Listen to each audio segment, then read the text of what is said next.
Dan cinta kepada Tuhan. Yang kedua, yang disuruh supaya menjadi wirid, iaitu cinta kepada Tuhan. Dalam istilah ilmu tasawufnya disebut sebagai mahabbah. Mahabbah ni yakni kasih atau cinta. Ada setengah golongan yang mengingkari ilmu tasawuf. Dia ingkar kepada ilmu tasawuf antaranya kerana adanya ajaran berkaitan dengan mahabbah ni, mahabbatullah ni. Kerana dia kata mahabbah ini menurut kefahaman mereka ini hanya melibatkan makhluk, cinta ke orang, bagi ke orang, kasih ke orang. Dengan Tuhan tak boleh nak begitu, kata. Ya, dia faham kau tu. Jadi persepsi mahabbah tu terlalu sepik. Cinta ni melibatkan kita manusia je, cinta seseorang terhadap seorang yang lain. Padahal maksud mahabbah luas dari itu. Mahabbah ini dalam istilah tasawufnya kecenderungan hati kepada sesuatu. Bila hati cenderung kepada sesuatu, berarti kita mahabbah kepadanya. Kita kasih kepadanya. Kita cinta kepadanya. Cenderung hati. Tertarik hati kita. Sekiranya hati kita cenderung dan tertarik kepada Allah, maka itu dinamakan mahabbatullah. Dan inilah sebahagian daripada komponen munajat ahli sufi, yaitu ilahi anta maksudi wa ridhaka matlubi atini mahabbataka wa ma'rifataka. Ini munajat ahli sufi. Kita ni sebut-sebut ni sebagai mengikuti saja. Sekalipun kita ini tidak secara sebenarnya seperti itu, tapi kita mengharapkan supaya apa yang kita sebut itu menjadi semakin benar, menjadi semakin bererti. Jadi kita biasa dengan sebut-sebut dulu, lama-kelamaan dia jadi sungguh. Mula-mula tu tak sungguh mana, sebut saja sebut. Sebab kaedah ahli tasawuf bermula dengan taklid. Itu prinsip yang mereka pegang. Ilahi anta maksudi, tidak mari, tak apa. Prinsip ahli tasawuf dalam pengamalan ini, dia bermula dengan taklid. Kita ikut dulu amalan yang baik-baik yang ditunjukkan di dalam Al-Quran, di dalam hadis ke, atau oleh ulama-ulama. Kita mengikuti dulu. Kalau kita tahu golongan para ulama, para salihin, para awliya, para salihin dulu biasa bermunajat seperti ini, kita ikut. Sekalipun kita tidak menghayati seperti yang mereka hayati. Sekalipun sebutan kita tu kosong. Tapi itu manhajnya, sistemnya. Bermula dengan taklid, ikut-ikutan dulu. Kerana menurut kaedah ahli tasawufnya, bermula dengan taklid, insya-Allah dia akan meningkat kepada tahqiq. Tahqiq dengan erti betul-betul merasainya. Dapat merasainya. Dapat mencapainya. Itu dinamakan tahqiq. Jadi mahabbah ini sebahagian daripada munajat ahli sufi. Munajat para awliya, para salihin. Atini mahabbataka wa ma'rifataka. Artinya apa? Kurniakanlah ya Allah kepada aku ini mengenal dirimu dan kasih kepadamu, cinta kepadamu. Sekalipun dalam hati kita tak kuasa gitu.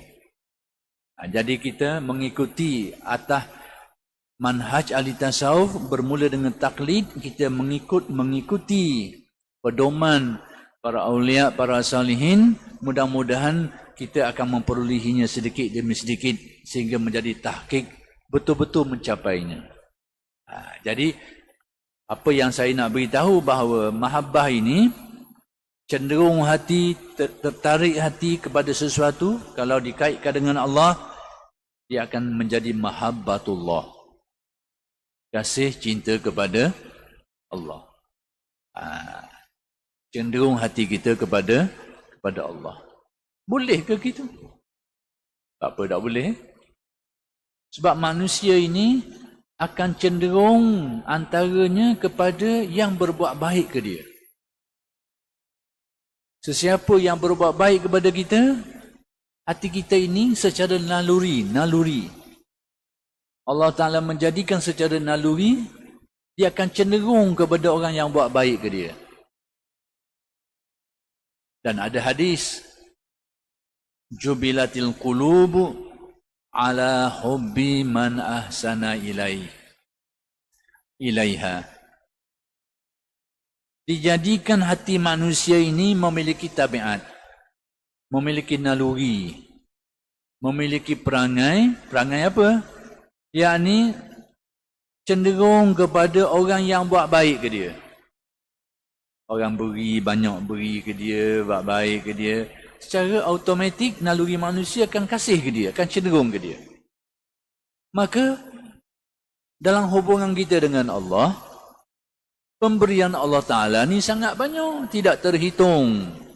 Cuma tinggal lagi mata hati kita tak nampak benda tu.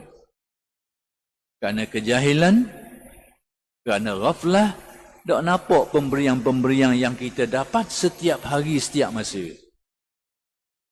Tapi bila hati manusia, akal manusia mula difahamkan, hati manusia mula dimakrifatkan, sehingga mula melihat pemberian-pemberian Allah itu, akan timbullah kecenderungan hati kepada Allah. Maka itulah yang dinamakan mahabbatullah, kasih cenderung hati kepada Allah. Bila hati manusia berupaya melihat banyaknya ihsan Allah kepada kita, bila hati manusia dapat melihat banyaknya kurnia pemberian Allah kepada kita, maka timbullah mahabbatullah. Jadi ada setengah golongan cuba memberikan suatu huraian yang keliru, sehingga dia kata antara sesuatu yang tak betul, tak benarnya tentang ilmu tasawuf ni, ada konsep mahabbatullah, kasih ke Tuhan. Yang benda ni di kalangan sesama makhluk saja. Jadi dia tak nak terima konsep mahabbah dengan makna cenderung hati kepada Allah tu, tertarik hati kepada Allah kerana menyedari ihsannya sangat banyak, menyedari kebaikan-kebaikan, nikmat-nikmatnya yang sangat banyak. Jadi cenderung hati itulah yang dinamakan mahabbah. Jadi kita ni dalam persepsi kita ni, oleh kerana kita ni dalam masyarakat sekarang ni, perkataan cinta tu telah dikhususkan kepada suatu fenomena, yakni cinta di kalangan manusia. Jadi bila nak kait dengan Tuhan, kita jadi takut nak kait benda tu. Mana boleh jadi nak kait dengan Tuhan benda ni, cinta ni. Kerana perkataan itu sudah tercorok dalam otak fikiran kita bahawa cinta itu hubungan manusia antara lelaki dan perempuan. Yang mari kau tu saja. Jadi bila nak kait dengan Allah Ta'ala, jadi rasa tak boleh nak pergilah. Sebab benda ni hubungan sesama manusia, kaitan sesama manusia. Berarti dia tidak memahami konsep sebenar mahabbah.